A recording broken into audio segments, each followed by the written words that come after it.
नमस्ते. स्वागत आहे heart to हार्टमध्ये.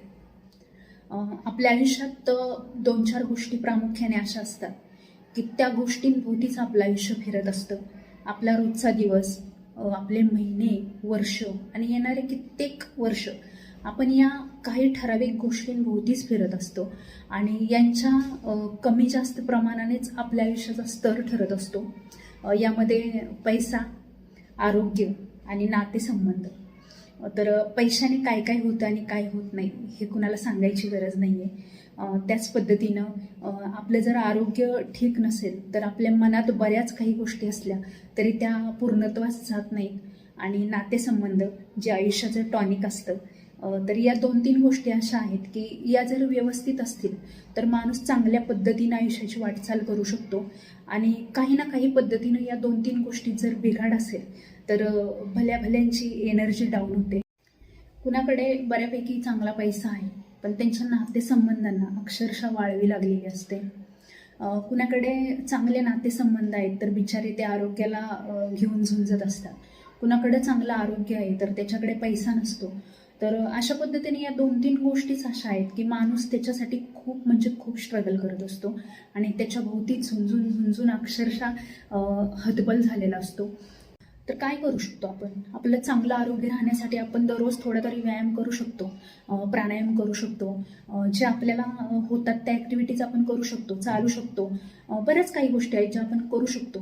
पण तरी पण माणसं करताना दिसत नाही आहेत की कंटाळा येतो, व्यायामाचा कंटाळा येतो किंवा करावंसं वाटत नाही, एकटं करावंसं वाटत नाही, अशी बरीच कारणं असतात. आणि या कारणास्तव आपण रोजचे दिवस असेच ढकलत नेत असतो आणि एक दिवशी त्या एवढ्याशा गोष्टीची एवढी मोठी गोष्ट व्हायला वेळ लागत नाही आणि आपल्या लक्षातही येत नाही की आपला हा प्रवास इतक्या छोट्या गोष्टीपासून कितीतरी मोठा होतो. आणि जेव्हा आपल्याला फार मोठ्या कारणासाठी दवाखान्यात भरती व्हावं लागतं तेव्हा मग आपल्या चेहऱ्यावरचे भाव असे बघण्यासारखे असतात.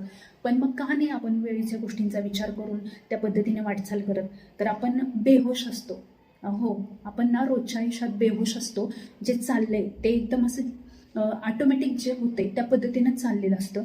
आपण अगदी जाणीवपूर्वक त्या गोष्टींना बदलायसाठी, जाणीवपूर्वक त्या गोष्टी चांगल्या करण्यासाठी असा प्रयत्नच करत नाही. त्यामुळे ही गोष्ट एक दिवस खूप मोठं रूप घेते. मग ती पैशाची असो, नातेसंबंधांची असो किंवा आरोग्याची असो. तर म्हणतात ना की आयुष्यात आपण ज्या गोष्टींकडे लक्ष देतो त्याच गोष्टी वाढत असतात. मनोरंजनाच्या नावाखाली तासनतास घालवण्यासाठी आपल्याकडे वेळ असतो, पण आपल्या लोकांजवळ बसून त्यांचं हितगुज विचारण्यासाठी आपल्याकडे वेळ नसतो. कुठेतरी फिरायला जाऊन, कुठेतरी ट्रिप काढून मनोरंजन करण्यासाठी आपल्याकडे वेळ असतो. काय मिळतं? ट्रिप काढून तिथं गेल्यानंतर आपल्याला एक ना एक दिवस परत घरीच यायचं असतं आणि तिथे बसून असं होणार नाही की आता मला इथे बसून फार छान वाटते, आता मी इथेच बसणार, आता घरी जाणारच नाही आहे. तर असं होणार नाही आहे. एंटरटेनमेंट, मनोरंजन हे तेवढ्यापुरतंच असतं, करायला हवं आहे. पण त्याला आपण जितकं महत्त्व देतो तितकंच ह्या सगळ्या गोष्टींना आपण का नाही महत्त्व देत त्याचा आपण विचार करत नाही. तर अशा पद्धतीनं आरोग्य, पैसा आणि नातेसंबंध या खूप महत्त्वाच्या गोष्टी आपल्या आयुष्यात भूमिका बजावतात. तर कुठे ना कुठेतरी या गोष्टींची कमी असतेच. कुठे एखादी गोष्ट जास्त तर कुठे एखादी गोष्ट कमी असणारच आहे आणि त्याच्यासोबतच आपल्याला चालावं लागणार आहे. पण आपण या गोष्टींची तीव्रता थोडी कमी करण्यासाठी काय करू शकतो? तर इथे आपण आपली समज वाढवू शकतो आणि आपल्याकडून जेवढ्या गोष्टी सुखकर होणं शक्य आहे तेवढ्या आपण नक्कीच करू शकतो. नाहीतर मग या 3 गोष्टींमुळे झुरणारे लोक काही कमी नाही आहेत आणि ते त्यांचं आयुष्यातले काही दिवस कमी करत आहेत. कुणी बोलून दाखवतो, कुणी बोलून दाखवत नाही. पण न बोलून दाखवणाऱ्या लोकांच्या तोंडावरचे भाव आपल्याला समजायला हवेत आणि त्या पद्धतीनं आपण आपलं आचरण ठेवलं तर आपण लोकांच्या आयुष्यात, आपल्या जवळच्या लोकांच्या आयुष्यात थोड्याफार का प्रमाणात होईना आनंद आणू शकतो. आणि हे पण काही कमी गोष्ट नाही आहे. कधी कधी ना फक्त एवढं विचारलं ना की काय गं, कशी आहेस तू आज, तरी आईचं अर्ध दुखणं कमी होतं. पण ते विचारायला तेवढे आत्मीयतेचे शब्द गेले पाहिजेत. चेहऱ्यावरचे भाव समजायला जेव्हा शब्दांची गरज लागणार नाही त्या दिवशी आपण खूप साऱ्या गोष्टी मिळवलेल्या असतील. आणि या सगळ्या गोष्टी अशाच नाही होणार. त्याचा शांतपणे विचार करावा लागणार आहे, वेळ द्यावा लागणार आहे आणि पहिलं मनाला हे सांगावं लागणार आहे की मला ही स्थिती बदलायची. मी आत्ता सगळ्याच बाबतीत चांगल्या स्थितीत नाही आहे. तर आधी मान्य करायला हवं की आपली हालत खूप खराब आहे, आपल्याला या सगळ्या 2-3 गोष्टींवर काम करायचं आहे. तेव्हा कुठे आपली मानसिक आणि शारीरिक स्थिती खंबीर होईल.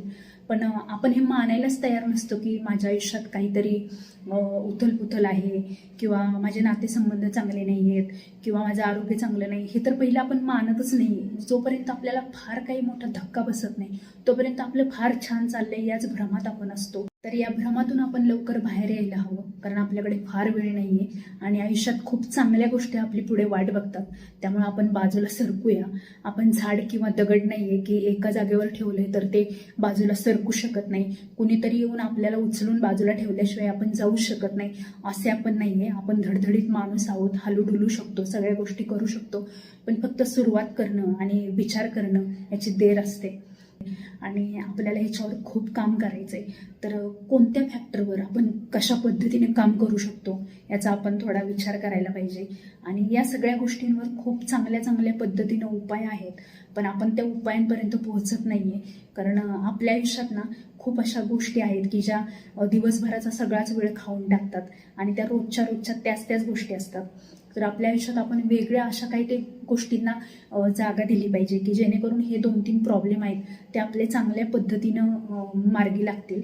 चॅनलला सबस्क्राईब करा, व्हिडिओ लाईक करा, आपल्या प्रियजनांना शेअर करा.